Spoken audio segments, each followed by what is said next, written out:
আদালত অবমাননার দায়ে পতিত স্বৈরাচারী শাসক শেখ হাসিনাকে ৬ মাসের কারাদণ্ড দিয়েছেন আন্তর্জাতিক অপরাধ ট্রাইব্যুনাল।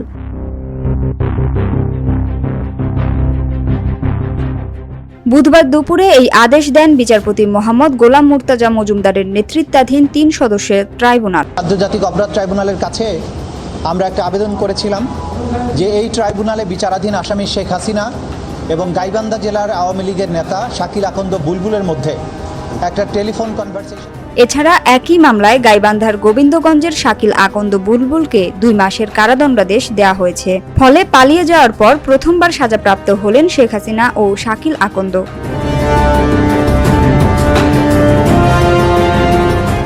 প্রসঙ্গত, গত বছরের ২৫ অক্টোবর গাইবান্ধার এক আওয়ামী লীগ নেতার সঙ্গে টেলিফোন কথোপকথনে ২২৭ জনকে মারার হুমকি দেন শেখ হাসিনা। পরে এ নিয়ে মামলা দায়ের করে প্রসিকিউশন।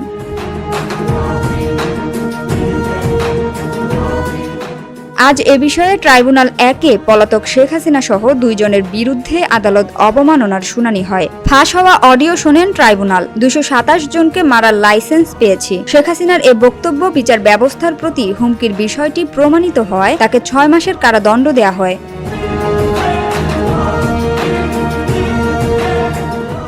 এদিকে এ ধরনের মামলায় পলাতক আসামি পক্ষে আইনজীবী নিয়োগের নজির না থাকলেও ন্যায় বিচারের স্বার্থে সরকারি খরচে আইনজীবী পান শেখ হাসিনা।